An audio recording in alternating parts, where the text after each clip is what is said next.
This is the Barbell Therapy and Performance Podcast, where traditional healthcare is redefined to help listeners achieve peak performance, accelerate recovery, and elevate overall health. Hosted by Dr. Brett Scott, a doctor of physical therapy and national strength coach, this podcast explores the worlds of fitness, alternative medicine, and holistic health. Each episode uncovers innovative strategies and practical solutions for those seeking to enhance their quality of life when conventional methods fall short. It is our firm belief that every living thing has potential, and it is our mission to help you find that potential.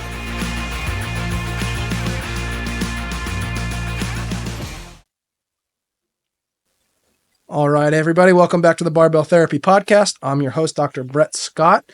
Today, we are with Kelly Igo. She's a former competitive bodybuilder, and she's a registered dietitian, so she's walked the walk, she knows the talk, and we're going to get into a lot of different things today around our diet culture, intuitive eating, counting macros, a lot of issues people are making mistakes with in their dieting and what their understanding is of nutrition and weight loss and all these other things. So please stay tuned. It's going to be a great episode. Kelly is also our new dietitian that we're using as part of Architect Fitness and Barbell Therapy. So we brought her on because we just know Kelly has a great overall understanding of nutrition and people and psychology.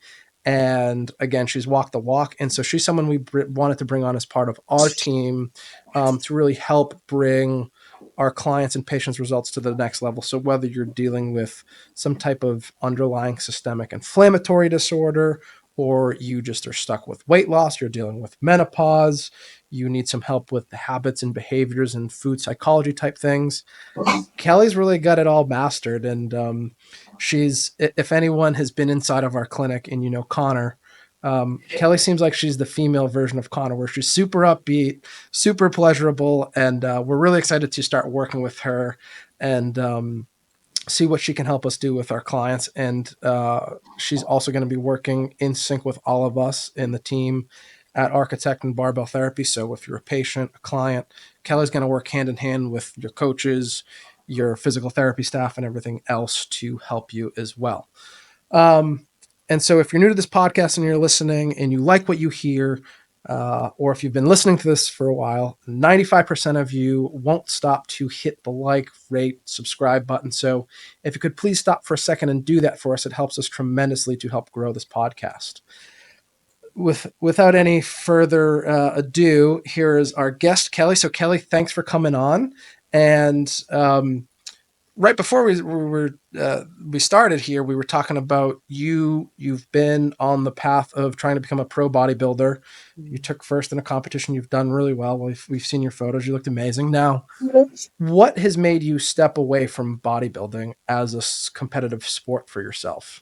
Yeah. Well, thank you so much for having me on. I'm so excited to be here and chat with you today. And in terms of bodybuilding, I want to make it super clear. It served its purpose in my life, and I had a really positive relationship with bodybuilding. And when I started grad school, I began pursuing a specialized eating disorder dietetic internship. So all RDs have to go through an internship.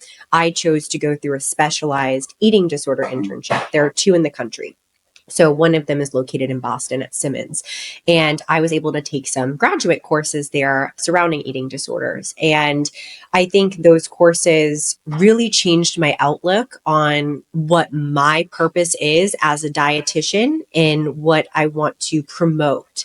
And it's really important for me to walk the walk for the people that I work with. And in my professional opinion, I don't think it would be good for me to continue to engage in bodybuilding with the extremes that it requires you to do while also preaching eating disorder recovery, because there are many practices within bodybuilding that can mimic eating disorders or disordered eating behavior.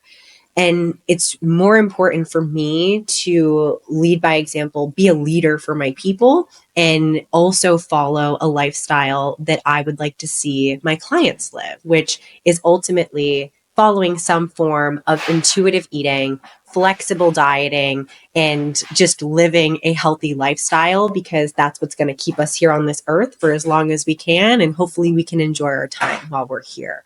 So that's a big reason I stepped away from the sport.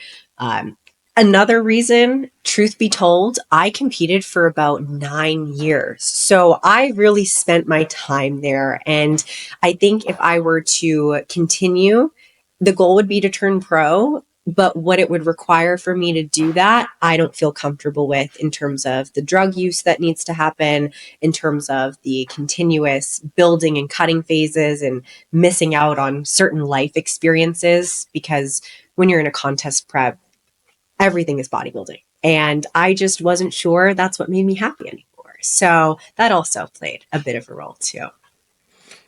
And so here's one of the things, and if you look at Instagram, TikTok, whatever, bodybuilding is such a sensationalized aspect of social media now. Of everyone has to show their butt off and their abs and their progress, transformation photos and everything, which can be great and inspiring to some. But as someone that does this for a living and seeing, because we have all of this sensationalized social media substance, but then at the same time, we have a giant obesity epidemic that's ongoing. People are getting fatter. People are getting less and less healthy. We're seeing more and more autoimmune disorders pop up, systemic inflammatory things going on with people, stress levels through the roof. Where does bodybuilding play a role in that? Or what do you see happening even with professional or people trying to get to the competitive stage of bodybuilding? It's a great question, because bodybuilding is not a representation of a healthy lifestyle or health. I would actually say now a lot of my job is fixing people who've undergone contest preps and they ended up with some sort of autoimmune condition because of the amount of stress that the body goes through during a contest prep. Specifically, women are much more sensitive to it. It's kind of feeding into autoimmune disease, could feed into chronic disease, depending on how somebody handles post show. And it also increases the likelihood of eating disorder development, which I know for a lot of people, when it comes to thinking of an eating disorder, there's probably this very petite, smaller, frail person that comes to mind as far as like the body image piece goes. And a lot of people that have an eating disorder, you would never be able to tell by looking at them. And we call that atypical anorexia or atypical eating disorder. And a lot of these people, they will live in larger bodies. They may be overweight on that BMI scale. They might go to their doctor's appointment and they're being told you have high cholesterol, diabetes, all these problems, but they might have an eating disorder, but they're told to go on a diet. And so I think that bodybuilding itself is not a representation of health. I think it can honestly, physically and mentally deter a lot of health promise. So that's my perspective on where bodybuilding fits. I think it's for a very niche individual, and I think it can work for some people, but it's a very minute percentage of the population. I hear You hear a golden background. retriever on the side. He's in his crate. He's usually really good. That was him. He says hello. It might be on echo cancel. I hope the settings are on for echo cancellation, but Kelly has a puppy at home, so bear with us here. Yeah. Now, do you think, and this isn't everyone, right? But do you think there is a high percentage of the population that has some underlying mental health, not even disorder, but something going on mentally and emotionally that pushes them into bodybuilding, whether it be they don't feel good enough about themselves, they have low self-esteem, or they're self-conscious, that pushes them into bodybuilding, that then just cyclically makes that worse and spirals them even further down the line of more issues with self-esteem and eating disorders and things like that? I do. I think a lot of people find bodybuilding to fill some sort of void. I know a lot of people that are in recovery from drug addiction, they will lean into bodybuilding. People who have self-esteem issues, I will say that straight up. That was a big reason I got into bodybuilding. I had a lot of my own body dysmorphia, and I really struggled with my own relationship with food during high school time. And in a positive light, bodybuilding helped me learn to fuel my body. I wanted to build my body up, gain muscle versus be the smallest version of myself. But that was a big driver why I even got into it, was I could change my body in a positive way, and it was more positive than what I was doing at the time. And I was able to feel better about myself and feel a sense of accomplishment and self-esteem from it. So I think people do try to utilize bodybuilding as almost a coping mechanism for something else. And um, a lot of people would use the phrase of like a bunch of broken toys kind of all coming together. And that's where like the bodybuilding industry is in terms of the type of people that get there. And I have a lot of friends that are bodybuilders. So I know that a lot of people, they can be great people and get involved in bodybuilding, but it's definitely usually an outlet for something else that they're coping with, for sure. Yeah, and like I was saying, behind the scenes too here is, um, I had a friend that did bodybuilding, and she had a friend that was into bodybuilding. And during her competition prep cycles, you look at her, she looks great, and it's like people are giving her so much credit. You're so hardworking and so disciplined and so motivated. How do you do it? Meanwhile, every time she has a craving, which is just about every day, she was going to the store, buying that candy bar, or it was always some non-perishable item, like some type of junk food, and putting it and stowing it away in her trunk until after that. So for 16 weeks, she would do this, and then within 2 weeks, would eat all of those things out of her trunk, which she might look healthy, she might seem healthy, she might work out every day, she might be super disciplined for that period of time. But much like if you're holding your breath underwater, the longer you hold your breath, the harder you come up looking and gasping for air, Mm-hmm. which that's an eating disorder.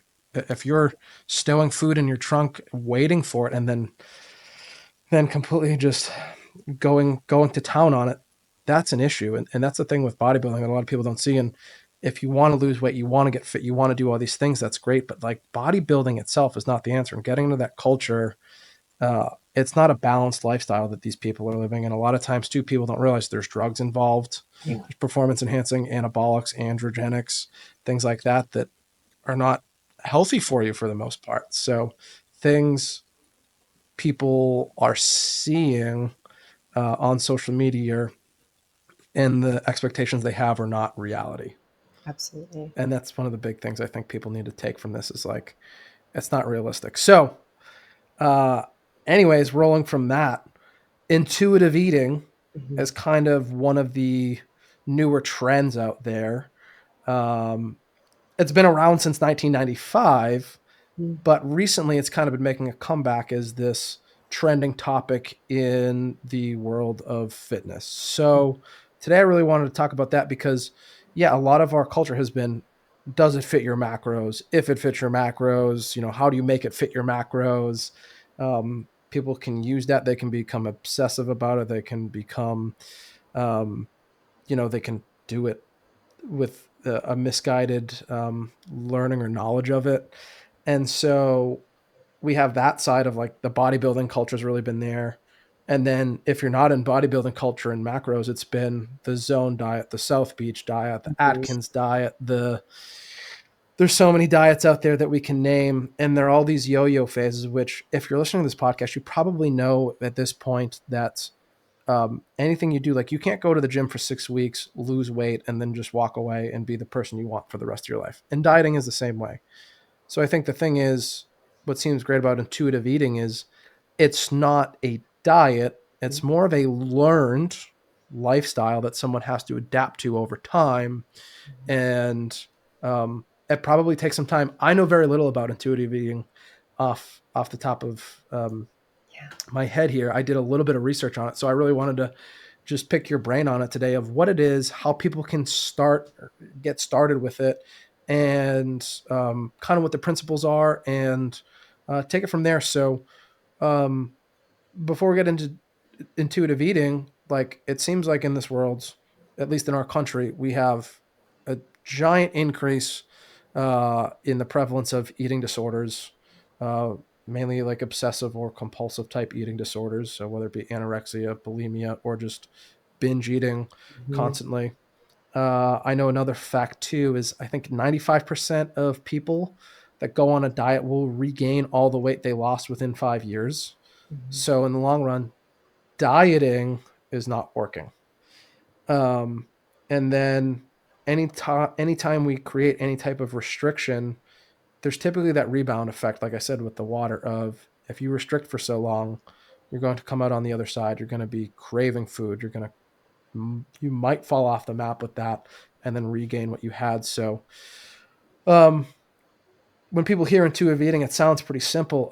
It's just, well, you just eat how you feel, correct? Which, however, we don't necessarily want to just eat our feelings. So, Kelly, start off with this, and why is intuitive eating something that people should start to look towards? And it's something Kelly practices as part of her practice. It's one of the many modes of nutrition that she follows, but um, one that I think might have more of a long-term lasting effect and a healthier overall effect for people. Hmm.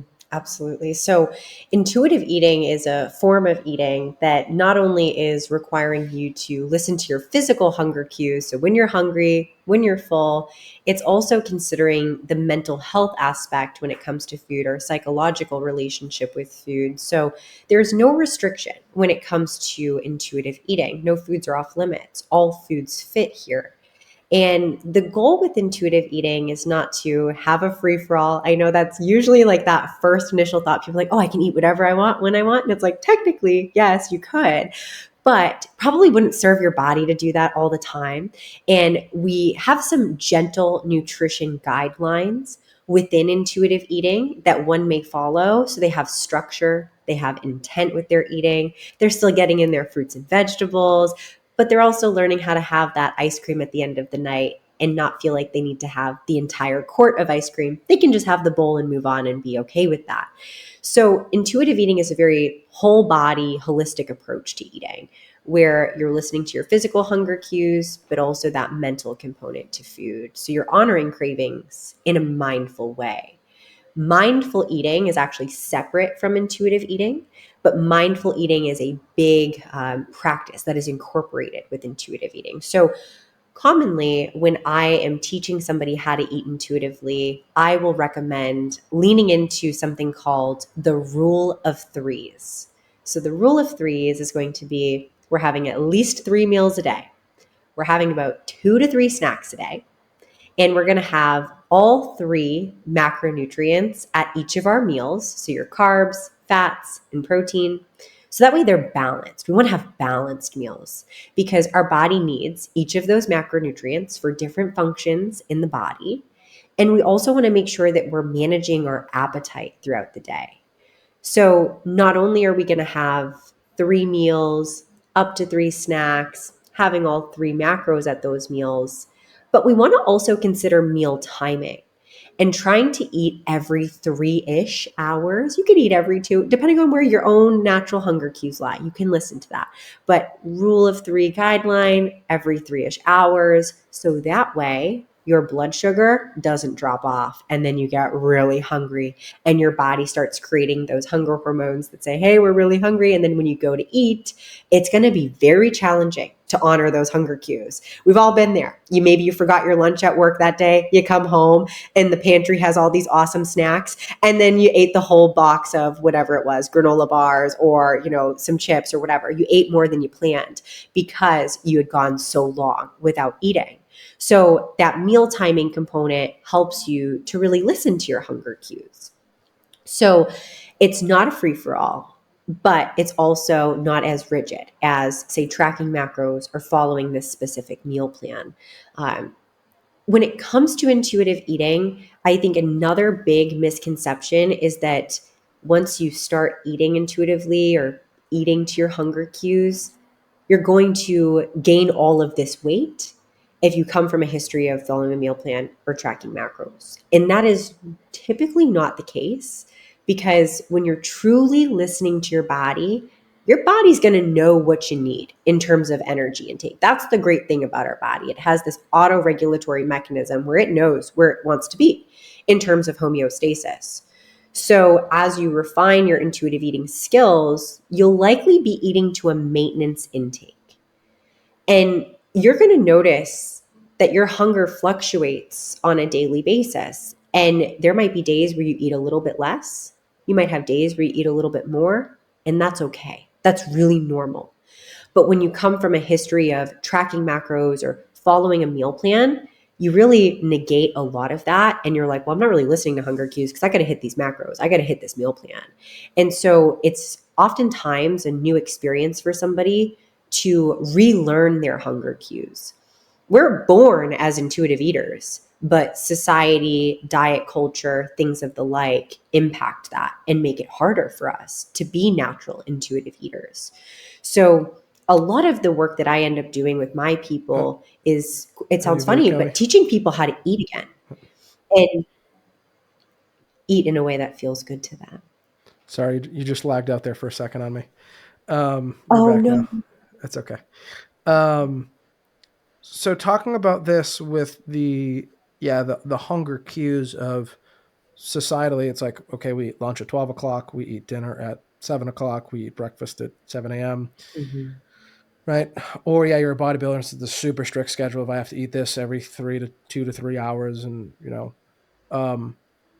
is it harder for people like that to get cued back into these auto-regulatory sensations we had when we kind of have trained ourselves to shut them off?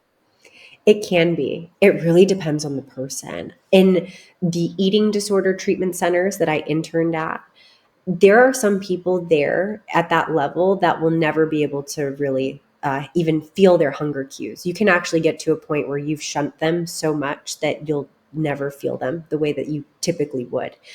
In bodybuilding and in typical diet culture, hopefully you don't ever get to that point.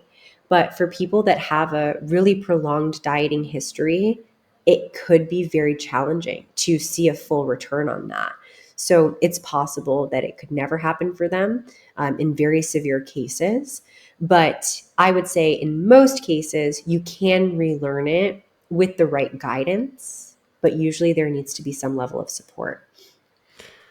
And when we're talking about this too, I know we have hormonal profiles that change based on the way we influence them with our own food intake and nutritional intake. So, how many people have a misguided appetite? Because I think you should do that too, is let's differentiate hunger from appetite and then Mm-hmm. go into how appetite can be quite misleading to some people.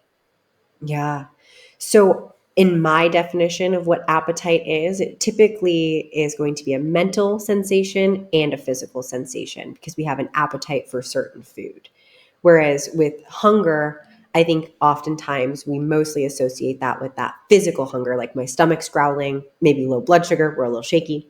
So when it comes to people having difficulty with regulating their appetite, a lot of the time I see that there is some sort of compromised relationship with specific foods. So commonly those higher sugar processed foods, people will have difficulty regulating appetite with that because they're so highly palatable.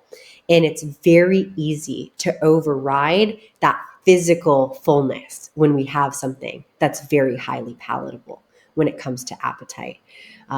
When it comes to regulating actual true physical hunger, it can be a challenge for some people, but I think for most people, when you get to a certain point with say you're doing like a potato, steak, and veggies, it's kind of harder to overeat those kinds of foods. They're much more satisfying. They're not as, I mean, they can be highly palatable. They can taste delicious, but not as highly palatable as something like cookies and ice cream and things of the like.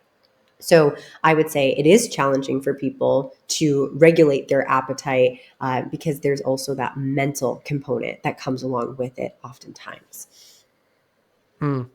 And so if someone has a history of being overweight and maybe overeating, um, is it harder for them to eat intuitively where if they've just been overeating and their body's always expecting food in large amounts, or calorically dense foods, is it harder for them to differentiate between that appetite signal and true hunger? I would think so for most people. What's also an interesting caveat that we can discuss too is there is an obesity epidemic happening in the country, but I also have this newfound thought that is it an obesity issue in terms of like, oh, somebody's not disciplined, they can't, reduce their intake or do the exercise, or is there some sort of binge eating disorder that's just untreated? And that's leading to a lot of the obesity crisis because with binge eating, you have a lot of the similar coexisting mechanisms that somebody that may have really or classified as really poor eating habits. But it's like most people that are living in a larger body, they didn't get there in a day, they didn't get there in a week. It's a lifelong history they've had with food. So my perspective on obesity has really changed. And I really believe that a lot of people who are living in a larger body that struggle with food and struggle with changing their lifestyle, there's some sort of emotional component with food that hasn't been properly addressed. And if they could just properly address that, it would be easier for them to learn how to eat intuitively, not eat past hunger cues, learn to find ways to include fruits and vegetables and exercise into their life in a way that feels good. And maybe as a byproduct of changing that lifestyle factor, they might lose weight and they might get their blood pressure into a healthier range. They might see their lipid values improve, their blood sugar improve, etc. But we're so big on this diet culture. Oh, they're not disciplined. They need to be on this diet. You need to cut the carbs. You need to do this. It's more so, well, is there an emotional component that's not being addressed? And I think that's true for a lot of people. And that's a missing link that we have. Yeah, completely. I can't agree anymore with that. Of our emotions are a big driver of what we choose to do every day and what we choose to put in our mouth and why. So, um, there's too many people out there that are like identify as like, well, I'm a stress eater, and it's like, okay, well, that's not good. But Mm-hmm. why are you choosing food as your coping mechanism here? And Mm-hmm. if you are going to choose food, why are we choosing all the bad ones? Right. Because that's not going to fix your problem. It's kind of an addiction quality, actually, of someone trying to just cope with something that they don't know how to. So, yeah, how do Mm-hmm. we step in the middle of that and do that? Now, are there certain things people need to do to really listen to their hunger cues and certain things? Because, again, it sounds very simple to some of us that have had a decent relationship with food, but for some people, probably not so much. So, it's I don't think it's quite as simple as I think we all know how to go to the bathroom. Mm-hmm. We have a sensation of my bladder is full, I need to go empty.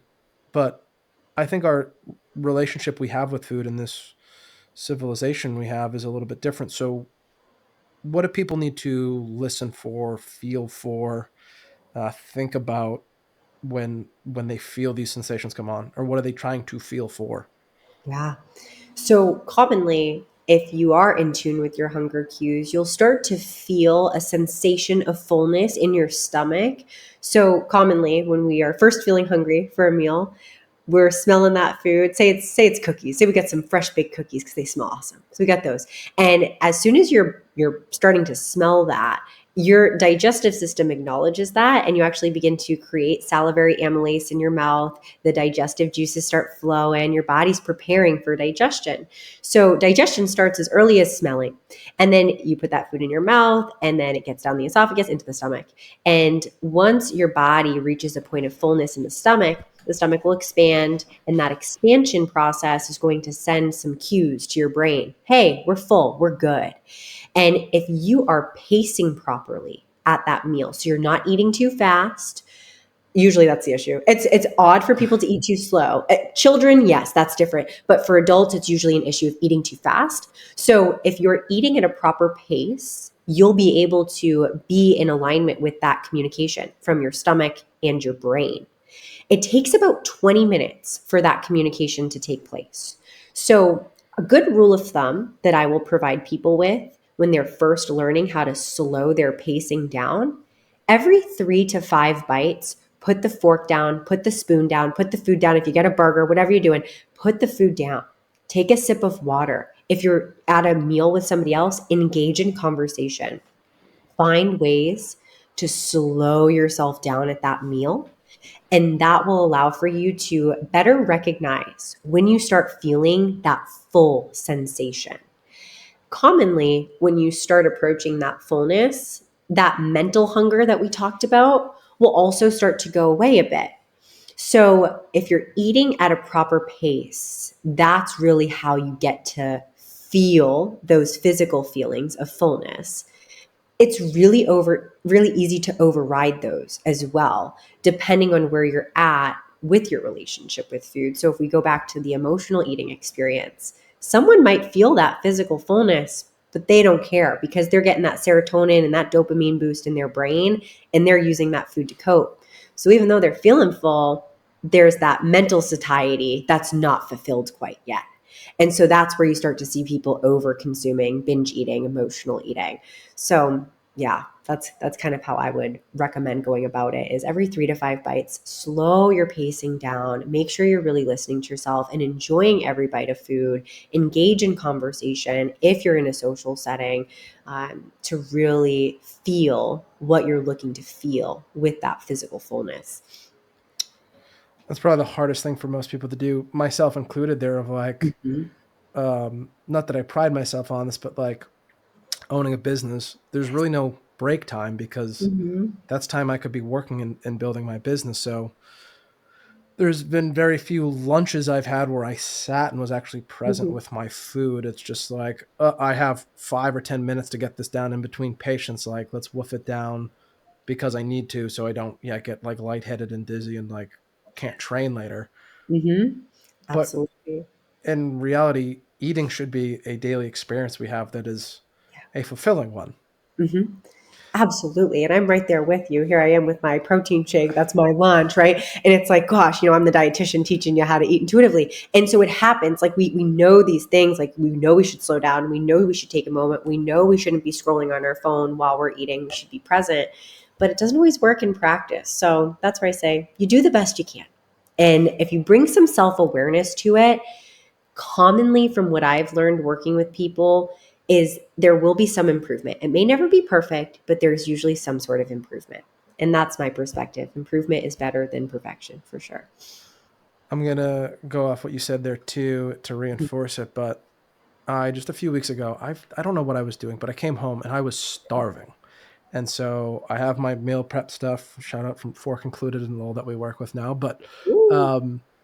so I had my full meal and it was like 8 ounces of beef, a cup and a half of rice, a cup and a half of vegetables. And I got done and I was still hungry and I was like, I need to go for more. Mm-hmm. But then I was like, let me give myself like 20 minutes here. Mm-hmm. And then I did. I was like, oh, like that was that mental side of my brain just still wanted more food because I think I had had a hard day too. Mm-hmm. I it was high stress moments at work and some stuff going on with my family. And I was like, okay, like, am I hungry? Am I anxious? Do I need this food or do I just feel like I need this food? And I stopped for a minute and I put on the TV and watched 20 minutes and I was like, oh, that whole sensation just went away. Like my body kind of caught up with time and I felt a lot better. Nice. So things we definitely need to work at. Now, in general, too, with our basic nutrition for people, um, what are the common mistakes people are making? Not just related to intuitive eating, but just in general. Like we talked about protein before. Of most people aren't eating enough protein, especially females, and there's so much overly marketed materials and products that are just have misleading claims. Like I remember Kasha used to have a cereal that said, one bowl of cereal has as much protein as an egg. And I was like, well, Oh, if you don't know, an egg has 6 grams of protein, which great. anyone now, yeah, you should be eating about a gram per pound of body weight. So, if you're a 150-pound female, 6 grams is minuscule for what you should be eating in a day. But people thought that was enough. So, what between protein and everything else, what are the big things where are people going wrong with their nutrition? Yeah. So I'll echo the protein right away, especially women. We're really guilty of that because we like the pastas, we like the breads, and we don't always gravitate towards the protein. I find that the men that I work with, they're more opt to having the beef, having the chicken. They love that. So a lot of women are low on protein, and that's a really important factor, not only for muscle growth and just hormone production and enzyme production, but also very important from a hair, nail, and skin standpoint. So if I can provide any motivation there, try to get your protein in for that. I also find that a big misconception is fearing carbohydrates. This has been very recent with the whole keto epidemic, I call it, because people are like now afraid to eat your fruits. I have clients that are like, is it okay for me to have bananas? I'm like, please have bananas. They're great for you. And so people get so afraid of carbohydrates now. And it's not that you need to fear carbohydrates. It's that we want to make sure that when we're eating carbohydrates, number one, we're getting in some fruits, some vegetables, some whole grains, if your digestion can tolerate that and you don't have celiac disease. So that way you're getting in high quality carbohydrates. And I am not going to even demonize refined carbohydrates. They have their place too. Pre-training, post-training. If you want to honor a mental craving, go right ahead and do so in a mindful way. But if we're talking about the effects on blood sugar, if you're able to pair those refined carbohydrates with a fat or a protein, that will also help aid in a slower release of glucose into the bloodstream, therefore managing your blood sugar better. So it's not that you need to fear carbohydrates. It's just that you want to be mindful of the quality of the carbohydrates that you're bringing in. And then if you are going to have refined carbohydrates, when it's appropriate, try to pair that with a fat or a protein, and that'll have a more positive impact on your blood sugar. Because the issue and the notion with carbohydrates is that it's going to drive inflammation up. It's going to drive chronic disease. And that's not the case if you're choosing the good quality ones. You're getting in enough fiber at the end of the day. You are pairing most of your carbohydrates with protein or fat or all three. You're exercising regularly. So carbohydrates are not a bad thing to have. They're our body's number one preferred energy fuel source. So your body thrives on carbohydrate. Another one, gut health is so big right now. And I love that because it is very important to care about your gut and to do things purposefully to promote a healthy gut microbiome. It affects our entire body. It affects our mental health, our overall inflammation response from our entire body. But we don't need to buy the $60 greens powder. I hate greens powders. I will tell everybody and anybody that listens to me, don't buy them. Don't buy them. And I know some people love them. And I work with First Form and they have a greens powder that people love. I don't recommend it. Save your money. Buy fruits and vegetables. We don't know what the efficacy of those powders really are in terms of the health benefit. And we've actually seen some data where there's some pretty heavy metals being derived from some of those greens powders. So I think the greens powders are very overhyped for a gut health benefit. So I always like to put that one out there when I can. And lastly, this is a little bit separate from the nutrition piece of things, but it's a big fad right now, would be Ozempic or weight loss medications in terms of really helping to promote a healthier lifestyle or a better rate of weight loss. And I find that right now with Ozempic, for people that are taking that, their appetites are extremely low, metabolism is very low because of that. And then they're having these food aversions and they're, feeling icked out with certain foods. And then that relationship with food is very much so compromised and challenged during the usage of the medication, but also thereafter. So not exactly nutritionally related, but another big thing that's hype in the media right now that I really wanted to just also add in there as we're chatting. Yeah, I want to say I have so many patients come in and we ask for a lot of their nutrition background too when we're treating patients, because systemically, if you have things going on nutritionally, like it makes it harder to help you rehab as fast as you want to. So many people come in that buy Athletic Greens or AG1, and it's the biggest waste of money that you're spending. It's like $100 a month for this little packet of greens, and I'm pretty sure it's a what do you call it? Shit. It's basically a multivitamin, a very expensive, overpriced multivitamin. And AG, go get Centrum. I can't. Well, and it's a the formula, the like secret formula that you don't even know the dosage. Why can't Oh I yeah, think of the name of it? proprietary. Yeah. Yeah. So AG1 is $100 proprietary blend. So you don't even know what you're getting.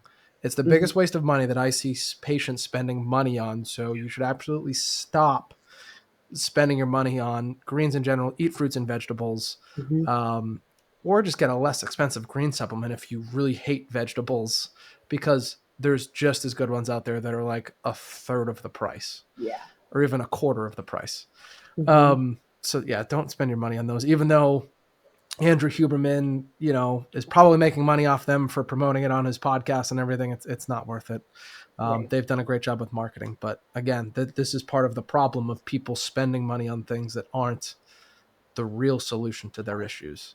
Mm-hmm. And so,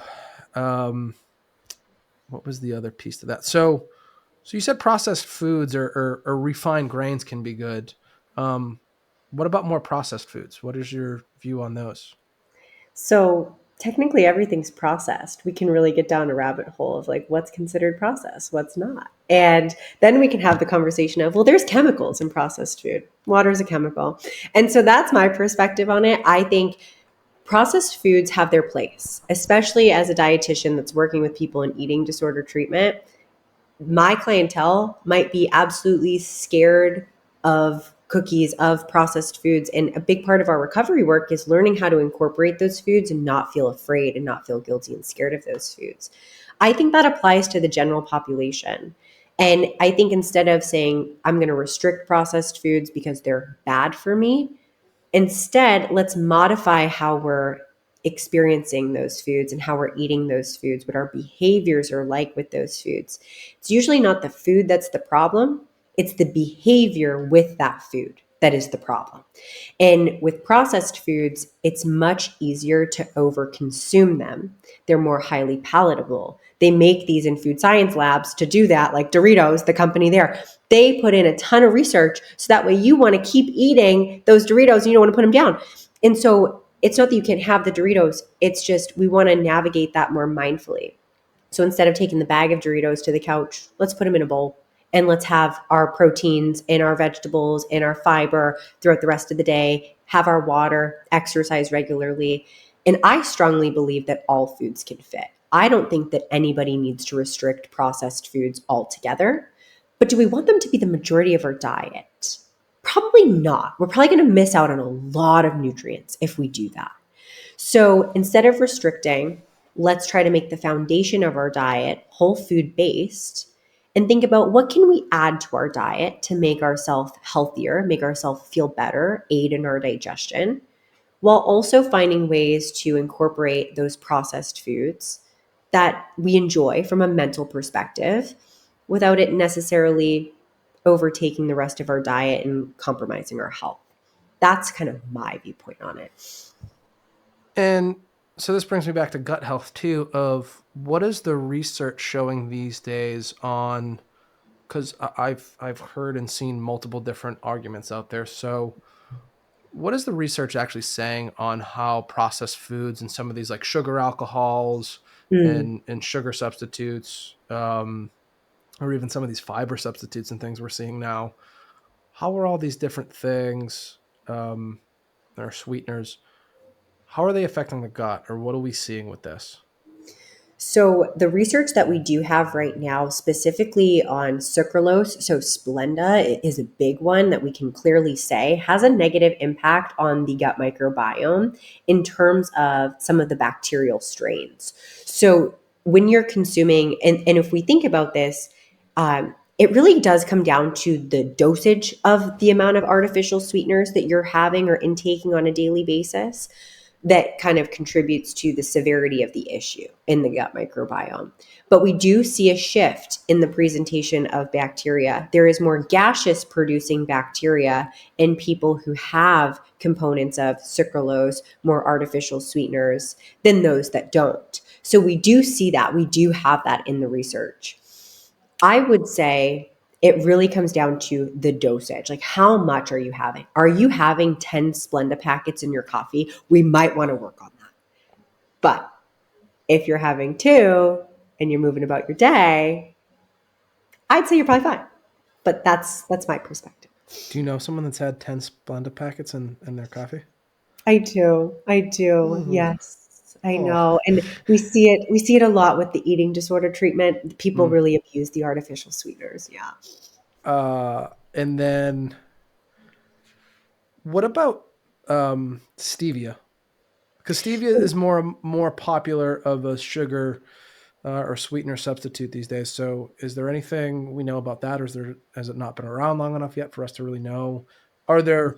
And then the other thing too is like we're not seeing it right now, but we've seen more and more gut health issues popping up nowadays, and we have more and more processed foods. So, do we think there's some correlation? We just can't prove it yet, or what are we thinking there? And what's the future look like with this stuff? Yeah. So stevia is actually considered a natural sweetener. And I would say that's probably a more gut friendly sweetener in comparison to something like Splenda. I'll say right now, I use Splenda. That's my preferred. But that said, it's kind of the dosage. So I'm sure with stevia, depending on how much you have, that could probably cause some issues for some people, like GI wise, in terms of like potentially diarrhea, maybe some bloat, some gassiness. And that can also be said for higher sugar. If you're using just general raw sugar, that could still have an impact too. In terms of the issues that we're seeing with people's gut in processed foods in modern day, I think there could be absolutely a relationship there, because if people are having mostly processed foods in their diet and they're lacking in their fruit and vegetable fiber intake in a diverse diet in terms of the variety of fruits and vegetables, that will have the most significant impact on what the gut microbiome looks like. So if somebody's having the majority of their diet processed foods, they're probably lacking in that fiber, those fruits and veggies. And that's going to be the main component of prebiotics that we get in our diet to feed the good bacteria in the gut. Now, I also question this. Stress is at a different level for most people than ever before. And I'm a strong believer that IBS, and even in some cases IBD, depending on when they're diagnosed, I know there's a kind of chicken or the egg situation. I think stress is one of the primary drivers of IBS. And we commonly see IBS present more in women than men. And not to say that men don't have stress, they absolutely do. But if we think about what a woman's body goes through throughout the life, getting a menstrual cycle, carrying a baby, being a home taker, maybe also, working at the same time, feeling like they need to constantly care for people. I would say the emotional stress for women in some cases can be pretty high. And so where we do see that correlation with women being more likely to have IBS, I do feel as though there is a relationship with the gut issues and the amount of stress we're all under. Because emails are stress to us. Our body doesn't know the difference between an email being stressful versus a predator, because our bodies haven't adapted to that point yet. It would be nice if they could, but they're not there in terms of evolution. So is it the processed foods? Maybe a little. Is it the stress? Maybe. I don't know. It's interesting you say this. So I've never really said this publicly before, but um, I was dealing. So I had a parasitic infection and all this stuff, and I had functional IBS for 3+ years. Um, and then talking to my therapist and things, and we went and I had a lot of life changes recently, and I had a patient come in that started using ketamine, and he was Okay. like, oh, and he had like had a horrific past with an Mm-hmm. accident and things, and just some PTSD. But he was like, I hadn't seen him for a year, and he came back in, and he was like a whole new person. And I was like, Yeah. what changed?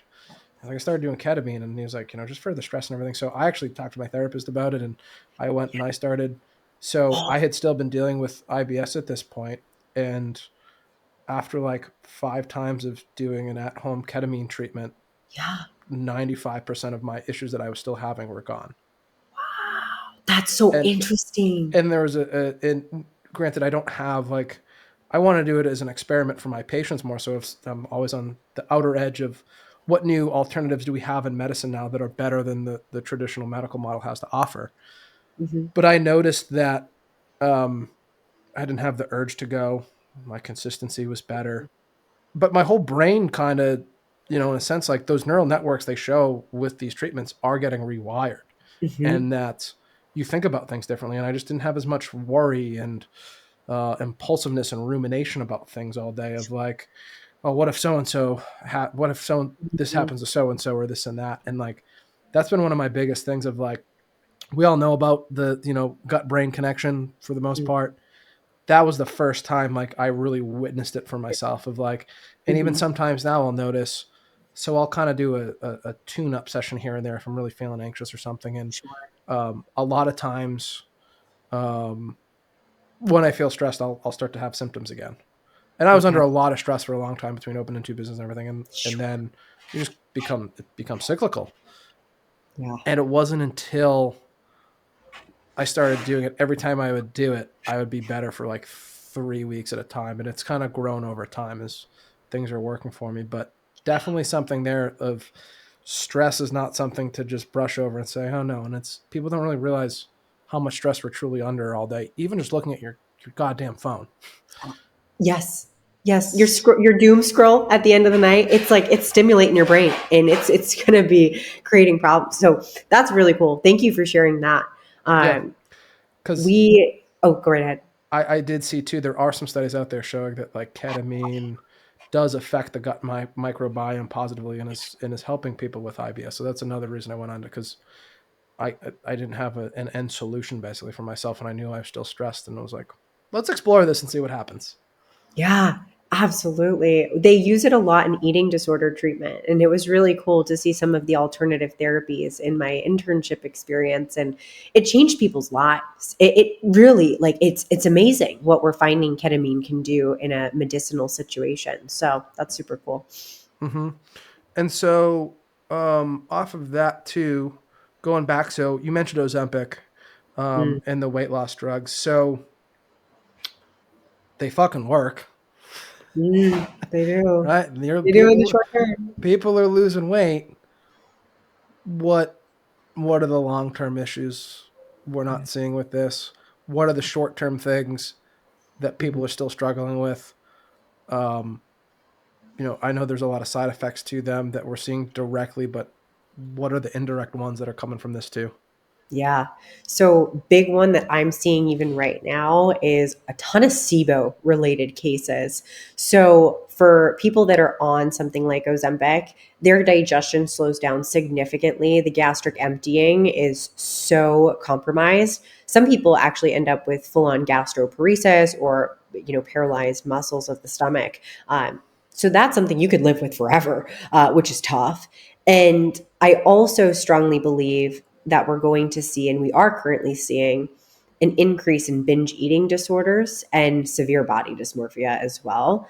I've actually had the pleasure to work with quite a few people who have decided to come off of the weight loss medication itself, and seeing the way that their hunger cues just swing so drastically from going pretty much nauseous all the time to then feeling like this insatiable hunger and then this poor digestive system because things are slow. It is a recipe for, number one, poor digestion, really uncomfortable situation there, but also a nice environment for weight regain because you were so restricted because the drug makes you so low appetite. So most people are having difficulty getting in even like 1,200 calories, which is a very low intake for those that aren't super familiar with what kind of calories would be appropriate. Very low intake. And now we have this compromised metabolism, this compromised thyroid function, poor digestion. So we have poor estrogen clearance, and that's also going to aid in poor thyroid function. But then we have the psychological component of food that is now really messed up. And some people live with those aversions after coming off Ozempic for a little bit of time. Other people, they go right back to normal. But from what I have observed, it is this uncontrollable eating urges, so binge eating disorder coming up for people. And then people can end up down a rabbit hole. They don't want to gain the weight, so then they start purging, and then they try to start restricting, and it's a very, very slippery slope. So in the short term, it works. It does. It works for weight loss. Do I think it's a good fit for the majority of people that are getting prescribed it? I don't believe that. I think it's overprescribed right now. You can go get a prescription at a medical spa that I go to like go get my hydrofacials at, which is crazy. And they're a dermatologist, and all respect to them. They're very intelligent in that regard, but you should not be okay to prescribe Ozempic. You shouldn't. You have no idea the effects that it can have on somebody long term. And that's what drives me up the wall. Dermatologists are prescribing Ozempic. Yeah. What the fuck? It's like a beauty treatment. Think of it that way. They're using, because like these places, these medical spas, they can do like non-invasive lipo. They can do these different kinds of treatments. So I recently saw somewhere I literally go as like a client or a patient for hydrofacials. They were like we're now offering Ozempic shots. And I was like, oh, no, So that's my nightmare. do you still go So, there? so my friend works there right now, but she's going to open up her own private practice soon. So when she's out of there, I'm out of there. Yeah, and the other thing though too now is Ozempic has become another thing that everyone's using, and now it's like you have to be on the wagon to weight loss. Like even I was watching the roast of Tom Brady the other night, and it was Oh, I getting gotta watch that. mentioned with Jeff Ross, who was like, "Oh, how do you lose the weight?" Like Ozempic, you put the ick in Ozempic. But it's just this thing that like, oh, everyone's doing it, so I'm going to do it to lose weight, and it's easy, and I don't really have to try. But like, at what cost, especially for younger folks?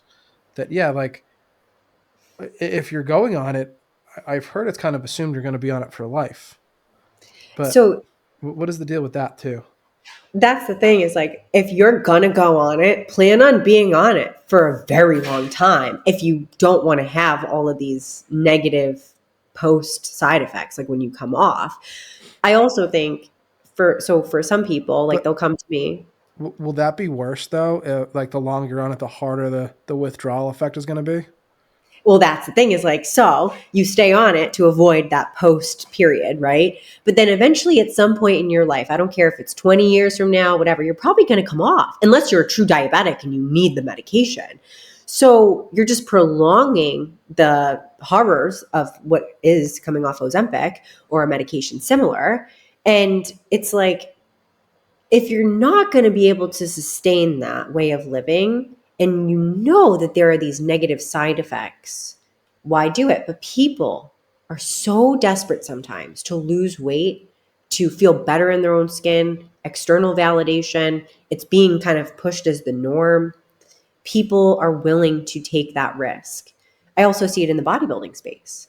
There are women, beautiful women, that make these decisions with these anabolics and they end up totally viralized. And they're like, well, I really wanted to do well in my show and win. And like to them in that moment, it's worth it. So I used kind of that parallel. I'm like, well, it's similar to the bodybuilding space. Like people are just willing to do whatever to make themselves happy in that moment, but they don't think about that long term. And for people that don't know, viralized basically means you start to get the Mm, effects of the male androgenic traits, correct? So the deep correct. voice, Yeah. the Adam's apple, things like that, Yeah. the Yeah. hair. Yeah. And Hmm. I have friends that have made decisions at a very young age when maybe they weren't thinking the best. And they're stuck with that for the rest of their life. Their voices change. They've got the facial hair, the features, whatever. And it's like once you make that choice, it's kind of similar with Ozempic. Once you make that choice, you are taking the chance to come off of that medication and potentially end up with an eating disorder or terrible gut issues after and just weight regain. We see that the weight regain is worse and you lose more muscle on Ozempic, even when you're strength training. So something to consider. Mm. Any anything else you have to say on that? No, that's about it. That's about it on Ozempic. I could go on and on, but that's it. I want to do a whole podcast on the weight loss medications. So Yeah. maybe we can have you back on for that, or if you have another person that's like a real expert in that realm, Yes, that it'd would be be fun. That would yeah. be awesome. Let's do it. Um, okay, so that's our intro. Now into eating intuitively. So, oh, your dog says hello again. He says hello. He's waking Uh, up. so Settle intuitive eating. So I just kind of want to go through this as something that people can take and start to utilize or practice with themselves. Because even I've been someone I've been through the ringer with. I've always been overweight my whole life. I don't think I ever had a horrible relationship with food, but I always thought I needed to eat a certain way. And even that. So for me, it was actually interesting because um, I always ate less than I was told I needed to eat by the people that were doing better than me in bodybuilding or weightlifting or this and that. And even some dietitians or nutritionists had told me, like, you're under eating, you need to do this. And I went from, I was 235 pounds, almost 240, on a 2,000 calorie diet and not losing weight. So then I was like, okay, I guess I have to eat more. I was like, I don't feel hungry. I feel Right. fine. So I reverse dieted up to 3,000 and gained some weight, and then stayed there for a while, and then went back down and could not lose weight. And I did genetic testing, Mhm. and it turns out I have a gene that basically says my metabolism is more efficient Mm, than most people's. So I need to be at even more of a caloric deficit. So I need to be about 20% less than regularly prescribed. And that was kind of where I intuitively felt I needed to be. yeah. And now I eat that way regularly, and I magically lost 40 pounds and have been much healthier in a way. Because I was trying to force feed myself, but um, there is a lot to intuitive eating that I want to go over because, again, it sounds very simple, but Mhm. there's a lot to that. So, how is this going to be the solution for a lot of people that have been struggling for years with weight loss and just living a healthy lifestyle? Yeah. So I would say number one, it's going to give you freedom with food in ways that maybe you haven't experienced with it before. And when you've had some sort of dieting history, there is usually some level of restriction, whether it be from certain food sources, whether it be actual intake is lower, there is some form of restriction, which will impact your quality of life to some degree. Now, everybody's tolerance for that looks a little different. So, for those that have been chronic yo yo dieters, commonly their metabolism isn't doing so great at that point because they've gone through the restriction, then they usually regain the weight, and it's like, kind of like binge eating. So they go from restrict to binge eat, restrict, binge eat, and maybe some periods of time where they're more so like out of maintenance. But usually that cycle just kind of continues. And when you're eating enough food on a regular basis, through intuitive eating, that's actually going to benefit your metabolism. So it kind of gets you back to a more homeostatic place with your metabolism. And that in turn is going to allow for a more responsive body to muscle growth, to strength performance, and just generalized health in terms of hormone function, digestion. So it's not a weight loss diet. And I like to make that very clear that it is not a weight loss diet. The purpose with intuitive eating is not to lose weight. It's more so to find some sort of happy medium and live at your body weight set point. And everybody has some sort of body weight set point that their body thrives at. And usually you can fluctuate between 5 and 15 pounds of that, and you're within that range. So when eating intuitively, you're able to live at that body weight set point with, I don't want to say minimal work, but it's not as hard as like when you're trying to push weight down lower, go past a set point in terms of level of leanness. Or on the opposite spectrum, for a lot of men or women that want to gain muscle or get as big as they can for whatever the reason may be, it's much harder to get to that point, constantly force feeding and being at a higher body weight. So intuitive eating is really great for those that are kind of ready for what I would say body acceptance and understanding that their body lives in this range, body weight set point, and they're going to make that set point as healthy as possible in terms of the amount of muscle mass they have, continuously engaging in exercise, fueling their body properly. So that's kind of where I think it fits best. And that's a hard place to be because a lot of people don't accept their body, but it's something you can work toward. Can you explain the set point theory for people? Yeah. So body weight set point is a body weight that we are all you're kind of born with it. I'll share like personal experience just so that way you have some sort of visual. Like my body weight set point is between 130 and 140 pounds. That's where my body can just kind of maintain without me doing anything very drastic. I can eat intuitively there. I can engage in a normal amount of cardio and a normal amount of strength training, which is for me right now, 3 times a week of strength training, 4 days of cardio. And I can maintain very easily with that. Doesn't take a whole lot of work. And so at this body weight set point, I'm getting a regular menstrual cycle. I'm sleeping well. My body doesn't feel overly hungry or very, very fatigued. I feel healthy here. My body's at homeostasis, meaning in a balance here. And it doesn't take too much work to stay here. Whereas during my bodybuilding days, I was getting really lean and my body did not want to go there. That is a place I didn't want to live. So that would be very far away from my body weight set point. So body weight set point theory is more so a body weight that we're genetically kind of predisposition to, and it can maintain there fairly easily. And for different people too, that's going to have a different body fat percentage too, correct? Like some people might sit at 7% body fat and have a 6-pack abs, where some of us guys like me might have a little bit of a higher set point of our body just wants to hold that. And I've seen that too of, yeah, I had a bunch of stress and things and I went up to 240 and then dieted down all the way and was restricted to a degree. And I had to work somewhat hard to get where I wanted to, and but I was still having fun on the weekends and going out and having drinks with friends and things. But like during the week, I was pretty strict and a little bit more calorically restricted. But I hit my goal to meet weight for the competition I want to do, and I've since gone off of the restriction, and I bounced back to where I was about 4 years ago, sitting between 200, 205. And again, without any real work. I'm eating when I'm hungry. I'm not restricting. I'm going out on the weekends. I'm having a little bit more food even. And I'm just sitting right where I used to be. Yeah. And it's like, it's nice to be there because, it doesn't take that much work, but that's not always where we want to be. Like, I'd like to have the 6-pack abs come back again that I had in November, but that's work to get there. And it's not sustainable for long periods of time either for a lot of people. Absolutely. Absolutely.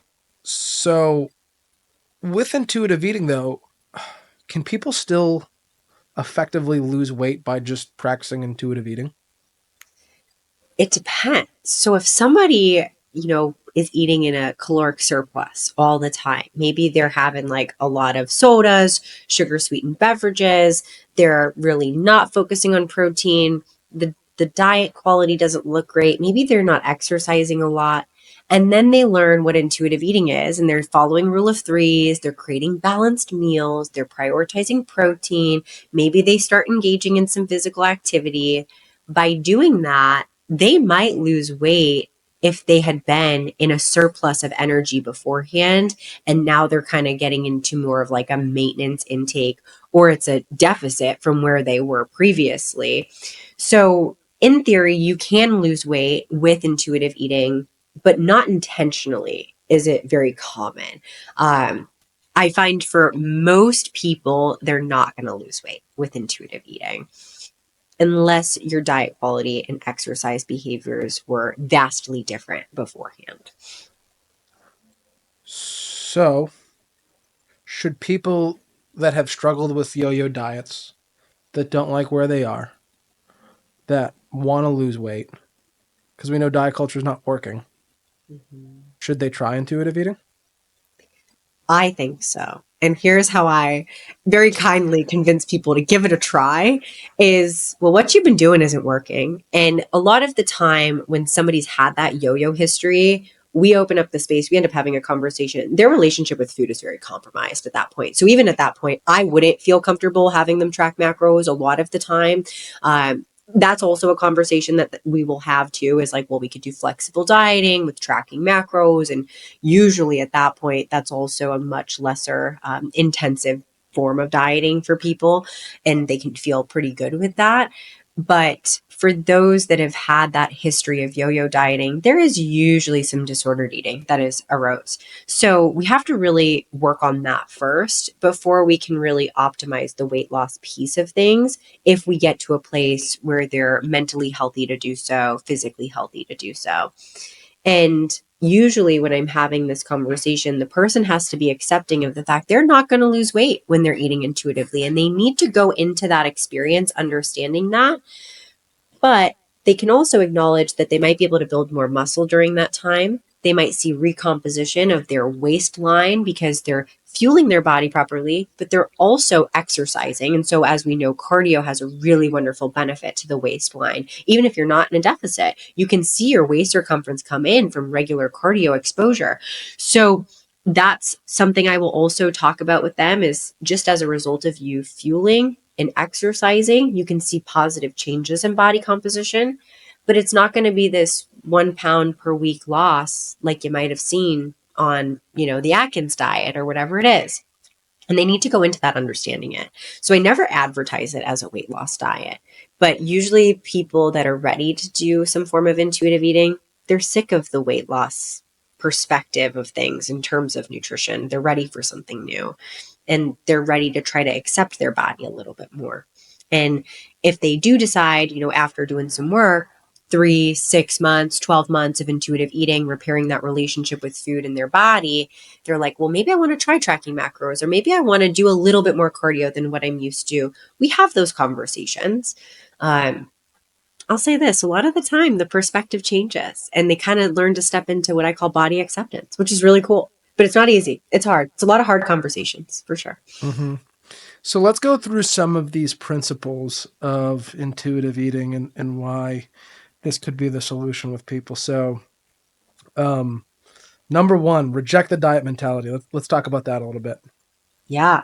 So diet mentality is going to be doing something with your nutrition that is solely going to help you lose weight and you really don't care about any other benefit. So like extreme dieting. So we'll use that 1200 calorie diet as an example. For people that are constantly going on those low calorie diets or very restrictive diets in order to just see that weight loss, we're rejecting that with intuitive eating.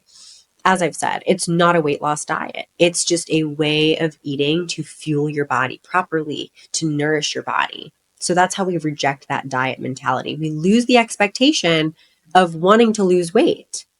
Now, I try to promote people to have this idea of body acceptance. Okay, go ahead. Will losing that idea of trying to lose weight probably help people lose weight in the long run? Do you think? I think so. I think it can for people that feel as though they need to lose weight for some reason. So for example, somebody living in a larger body, if they're having chronic disease related issues, and that's an area that we need to explore in order to manage their chronic disease. A lot of the time, if they step into intuitive eating, and it's funny, it's like they stop trying to diet, sometimes that weight loss begins to take place for them because the eating behaviors don't yo-yo as much anymore because that big pendulum upswing of the binge eat and then you restrict, again, you're messing with that metabolism. So yeah, it can happen that way for sure. Mm-hmm. Okay. And then go on with what you were saying.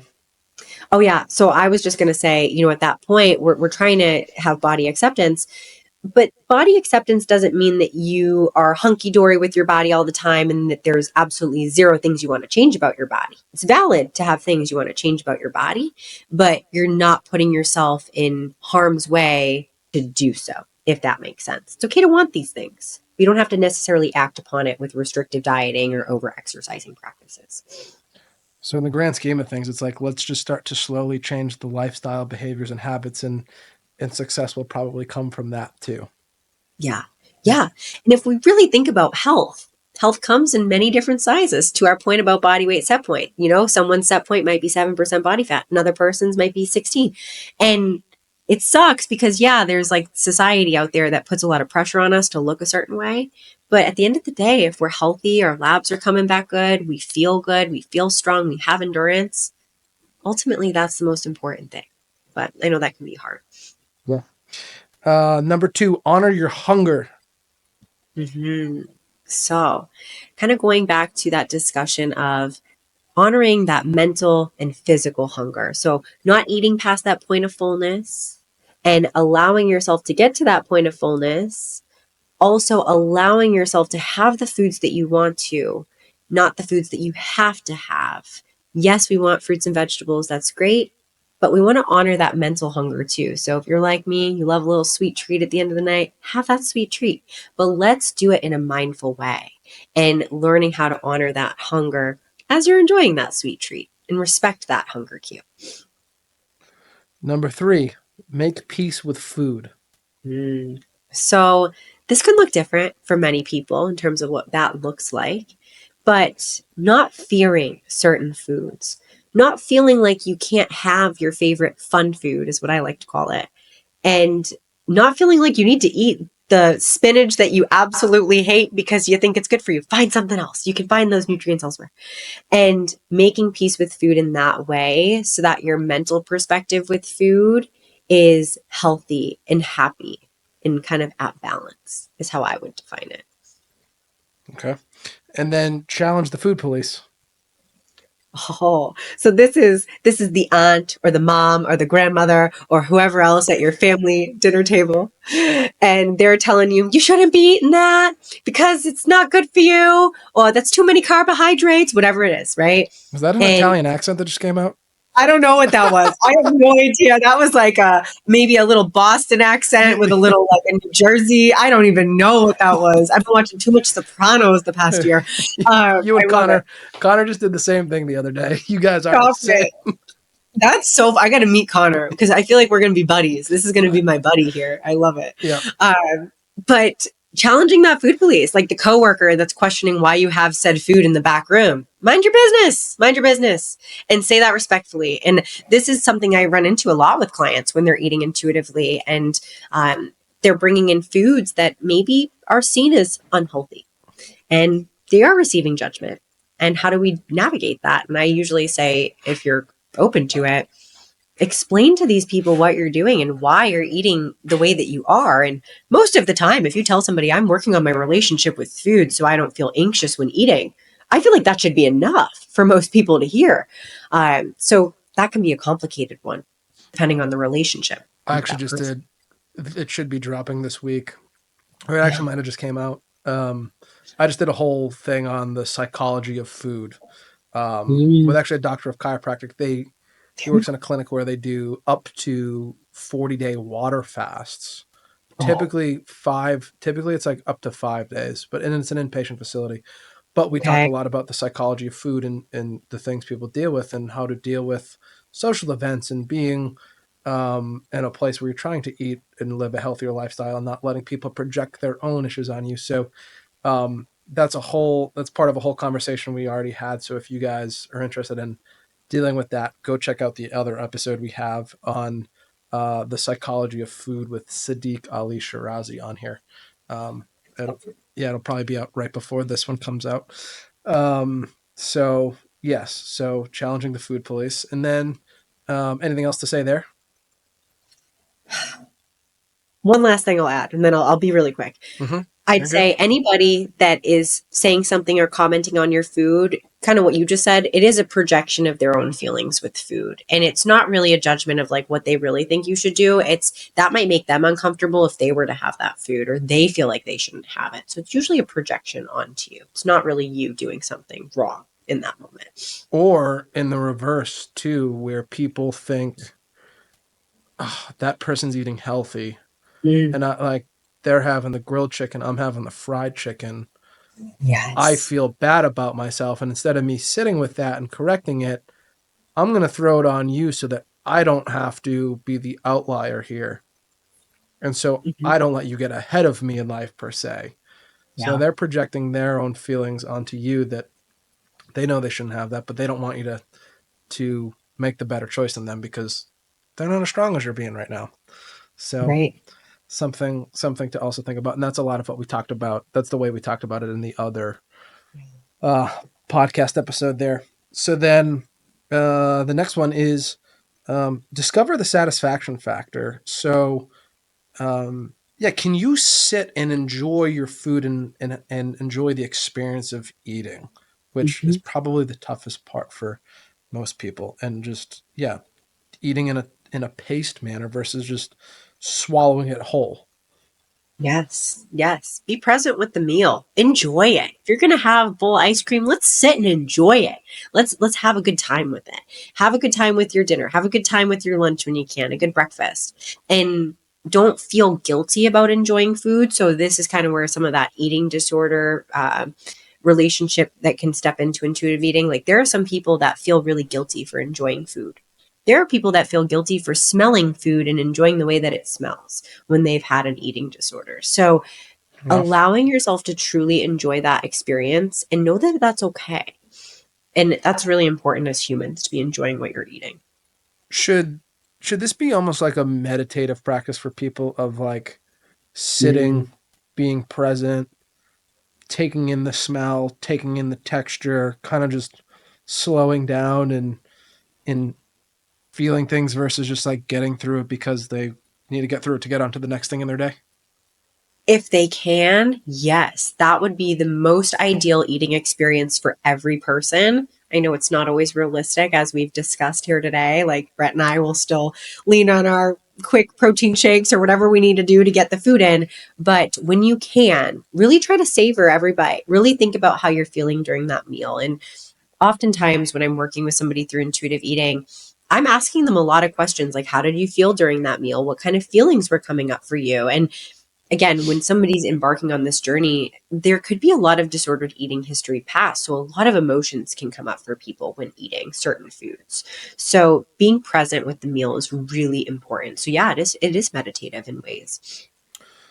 And that brings us into the feel your fullness. So part of that is probably sitting in like I said earlier, of like I had to wait 20 minutes to really figure out that I wasn't actually hungry like I thought I was. That was my appetite still kind of telling me to go eat more food, or that was my emotions telling me to reward myself more. Mm-hmm. When really, after I let it settle for a few minutes, that was a fleeting feeling. So, Yeah. but again, is there anything else now that we've talked about all these other things? Of are there signals we should look for? And then I actually listening to another podcast. There's something about people that do meditate have a easier time being aware of these hunger signals. Can you speak Yeah. on that in a sense at all, of like, or should people start picking up the practice of meditating in the sense of how it's going to improve their relationship with food? Yes. So meditation is something that we utilize a ton in the eating disorder space. I will assign a lot of my clients some form of meditation, because when you can meditate, it's not just about like sitting there like, this is great. I'm breathing and it's awesome and I'm relaxed. It allows you to be still and to be able to acknowledge thoughts that are happening and view them in a way. So when it comes to your hunger and being able to really listen to it and view it, you're able to be in better tune with that, because when you're practicing meditation on a daily basis, you're able to be still for longer. So you're able to like sit there with the meal, be more present, put the phone to the side, really listen to what your body's communicating with you. And it really gives you a different level of self-awareness within yourself. That might sound like really like woo-woo, but But it's it true. is it is very true. Meditation's very powerful. I really leaned into that heavily during grad school, and I swear it changed my life in so many ways. And I would only do 5 to 10 minutes guided meditation, and it allowed my anxiety to really drop. So I do think with intuitive eating, it's a very therapeutic practice. So meditation, journaling, things of that nature definitely fit here in coinciding with it. Mm-hmm. And then number 7 is, I think, the big one. Cope with your emotions with kindness. So Yes. this is a big one of, I'm the stress eater. Mhm. I'm going to eat when I'm stressed. And for a lot of people, it's an excuse of, well, are you anxious? Are you lonely? Are you hungry? Are you tired? Are you just bored? What is it that's making you do this? And realizing food isn't going to fix these things, for one, I think, but is there another component to that as well? So I think another piece to that is giving yourself grace if you do experience emotional eating, because it is a coping mechanism. And oftentimes it's learned from a really young age or during some sort of really stressful event in somebody's life. I know for a lot of the people that I work with, oftentimes as a child, they might have had parents that were getting divorced or whatever it may be. And so they were leaning into food to cope. Or if they were in college and they were enduring a ton of high stress, they were coping with food. And so these behaviors with food are deeply rooted commonly. And so if you emotionally eat, should you beat yourself up about it? No, absolutely not. There isn't anything to feel guilty about.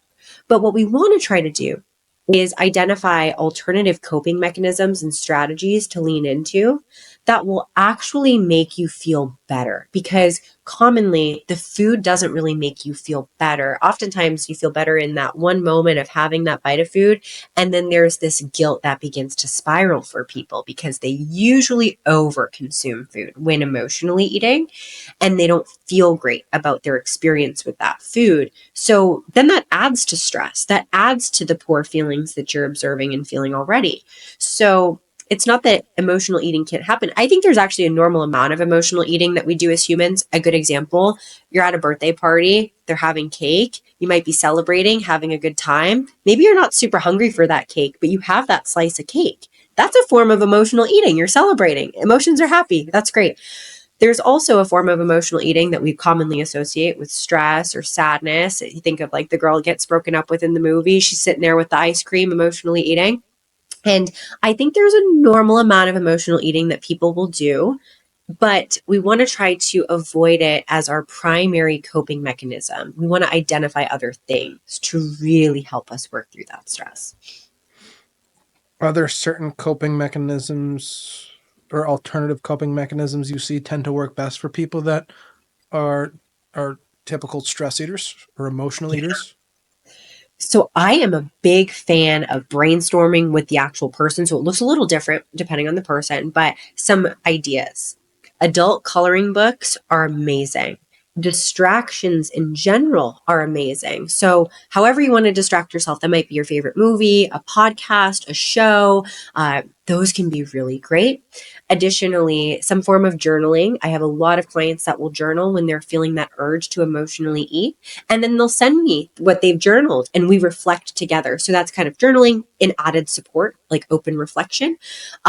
Another thing is leaning on people in your life for support. So say you get that urge to emotionally eat, why don't you call your best friend and tell them what you're feeling instead of reaching for, the ice cream in the freezer? That's another really healthy coping mechanism.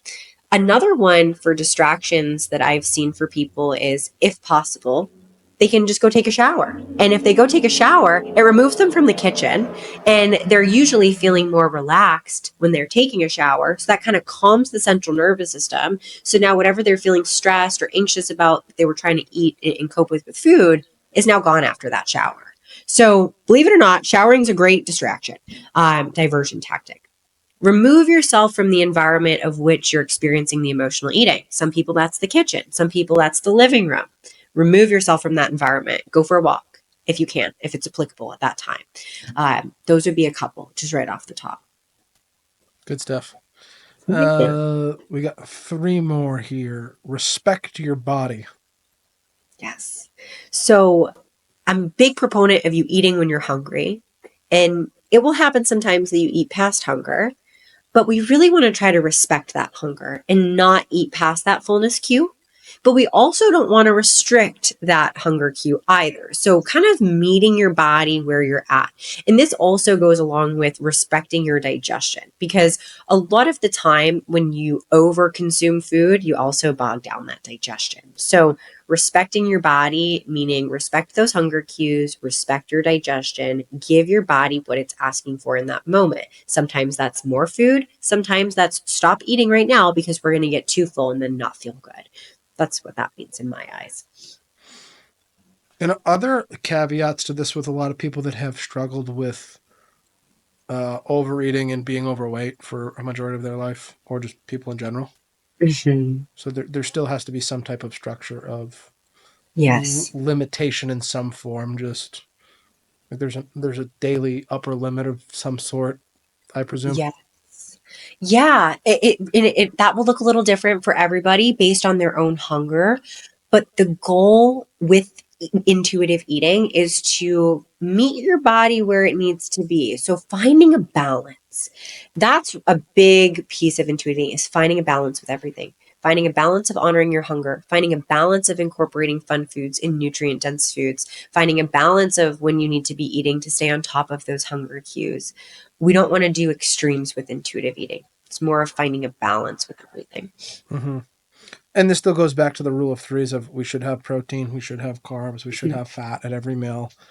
Mm-hmm. And is it like a 33% each on the plate too, or? Great question. So I personally will use some form of portion control guideline.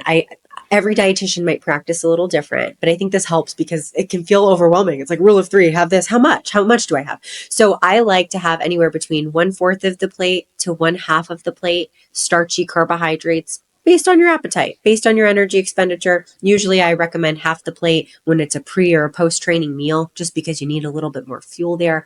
About 1/4 of the plate is going to be protein. For some people, men especially, higher protein intake. It could be up to half the plate. You're having more protein. So there's wiggle room with things. And then about a fourth of the plate coming from your vegetables. And if you want up to half of the plate being veggies, that's also fine. So that's where, again, it's like, what do you want? What's your taste preference? How hungry are you in that moment? And learning how to lean into the rule of threes, portion control guidelines, while also thinking about what is my body asking of me right now? And that's a hard place to get to. And it probably sounds really overwhelming for people that have never done that. But once you get there, you can figure it out. Yeah. So I think I might be a good example of this. So I used to do macros and everything. And even now and again, I'll kind of check in with myself just to make sure, one thing for me is the peanut butter. It's like, it's the Okay. sneaky, it's like I'll measure it and I'm like, oh shit, that's 2 tablespoons of peanut butter. Like, that's Yeah. it. And you're like, okay, I guess that's going to be good enough for now. But then I go away from that. And then, months later, it's like, let's check in for a reality check, Brett. And the 2 slowly became 4, and you thought you were eating 2, and you're really eating 4. So I'll give myself that check-in sometimes. But for me, I think I might have some sense of intuitive eating because now, like, I haven't tracked my macros since I actually started losing weight. Like, I worked with a dietitian and was like, let's have these meals with, protein, carbs, fat, Mm-hmm. 2, 3 times a day. Here are your snacks. And that's it. And then, like, on the weekend, I was like, okay, I can go out and like now I'm running. So like I'm reconfiguring this because I never ran more than 3 minutes. Now I'm doing 10 miles at a pace. And, so like that's different for me, but it's like, I still am eating relatively the same, but those days I have those longer runs. It's like, okay, yes, I know I need more food. Do I Mm-hmm. need more protein? Do I need more carbs? And it's like, I kind of feel it out and it's like, okay, I'll have a little more that day. And then, like, based on how I feel the next day in training, it's like, okay, I'm still feeling a little under the weather here. Let's just add a little bit more and another snack or so in here. Mm-hmm. Yes, I fall in the same category. I've been eating intuitively and I've been under some stress. I had a sick puppy for about a month. And so my appetite was low. And I was noticing my own training performance wasn't super great. And I did a little audit and I'm like, dude, you're not eating enough. Let's bump those carbs up. As soon as I did that, feeling so great with my training, feeling strong, hitting PRs again. Mm, So that's where having the knowledge of tracking macros and macros in general can be somewhat helpful because it's like, oh, wow, it's a why am I not bumper. feeling great? Yeah, it is. It can be. And when used appropriately, I think it can be actually a really healthy tool, but can also be taken the other way too, depending on the person. So, Yes. So I guess I'm asking too. It's like, it can be intuitive eating if you set yourself with like, okay, based on my training, my age, my body weight, all that, I want to be in the ballpark of this area here. And if I eat this consistently, plus minus each day, I'll probably be good. We don't have to yeah, be down to the within 5 grams of protein every right. day, or I'm a Hmm. bad person because of it. Absolutely. Because again, Yes, and it's kind of asinine that way, anyways. Of it is. like you're gonna burn more calories on your leg day versus your back day or your arm day, or Hmm. the stress you had, the sleep you had, your hormones that day, that week, whatever. The humidity in the air, how much cardio you got in. Like, Right. not every day you're burning the same amount of calories. You're not taking the Hmm. same amount of steps, right? Yes. So, um, it's asinine to think we need to eat exactly the same every day, and that's going to be the difference maker for us. Because you also actually, you mentioned before, you will practice intuitive eating with bodybuilders in prep for competition, correct? Yeah, so this is something actually Justin has really started doing with his athletes. He has started bringing in intuitive eating days. I think he had somebody that was 2 weeks out. He gave him 2 intuitive eating days and he did great with it. And I think it was from more of a mental perspective. He really was able to relax. But I do utilize that, especially in my off-season bodybuilders. I mean, a lot of them are eating full-on intuitive eating because they also have that knowledge of tracking, so they kind of know how much their body needs. We're checking in on their performance, their recovery, seeing their progress in terms of their growth. So intuitive eating definitely fits in bodybuilding, and that was another thing I was hoping to bring to the space. Is like, here's some way of eating that can help your relationship with food. And it's been pretty cool to see the response with it. More positive than anything, for sure. Two more. Number 9, movement. Feel the difference. Yes. So I've recently been very cautious about how I'm talking about exercise as of lately. I'm trying to refer to it as movement as much as I can, because you can move your body in so many ways. And what I really want people to find is a way that they enjoy to move their body. So that might be strength training, traditional, get in the gym, do some hypertrophy work. That might be powerlifting. That might be Olympic weightlifting. That might be Pilates. That might be HIIT style workouts at F45 or Orange Theory Fitness, walking, hiking, swimming, so many things, dancing. I mean, it's endless. There are so many ways to move your body. Find a way that you enjoy and stick with it and honor your body in that way. And intuitive movement is something I'm really experimenting too with myself and my clients. There might be some weeks where you're drawn to doing more cardio. There might be some weeks where you're drawn to more strength training. And I think that's okay to lean into, as long as you're not looking to, be an Olympian level bodybuilder. I mean, that's a very different story. You got to be very structured. But intuitive movement is an area that I think a lot of people should explore once they figure out what they enjoy. Yeah. Do whatever you're going to show up repeatedly to do. That's the best form of movement you could do. Even if it's not covering all bases all the time, something is better than nothing. If you're going to show up to do it because you enjoy it, that's much better than some highly articulated plan that someone said is the best workout ever, if you are not motivated to do it. And the last one, honor your health with gentle nutrition. So this kind of goes back to that rule of 3 discussion that I mentioned. That's a form of gentle nutrition. We have structure, but it's not rigid. Gives you direction, but you can be flexible, So I think gentle nutrition is a really great thing for most people to lean into. So if we're talking about the person that's never had any structure, they maybe have some health and weight loss goals, bringing in something like a structured rule of 3 is a great starting point in terms of changing lifestyle. All right. I think that's everything. Do you have anything else you wanted to add, Kelly? That was a lot. I know. I think we covered all my favorite topics today, so I don't really have anything else to add. You've been great. Thank you. I definitely want to have you back on, because there's still more I want to learn. So I still want to go through Ozempic at some point, like down rabbit holes there. I want to go through macros with you for people that want to do macros. Yeah. I think the whole thing too on, the food psychology, emotional eating, like there's a whole podcast we could do on that. That could be very fun. What are the other trending? Gut health is another huge one. Yeah. Tons of gut health, mental health stuff. Yeah. It'd be cool. We have plenty we're going to conquer on this podcast together, Kelly. Let's do it. And I want to have you on mine. So I relaunched mine a couple weeks ago. I saw that. I'd love to come on yours. I would love for you to come on. Teach us all about your physical therapy. I want to hear more about you, get to know you more. So me and Kate would love to have you on. We'll have to get your schedule and get you on. Absolutely. Yeah. Awesome. Email Hannah. She'll look it all up. Yes, I will. I'll contact Hannah and we'll get it set up. That'll be great. Thank you. So, again, if you like what you heard here and you're a member of Architect Fitness, or you're not, you can use Kelly. And Kelly's email is kelly@togethermorefit.com. Perfect. Yep. Kelly. You should all be able to spell together fit. Together more fit. Yes. And what is your Instagram, Kelly? Because honestly, Kelly, I came across Kelly years ago, and then just recently found her again as we were looking for a dietitian to work with and bring in house.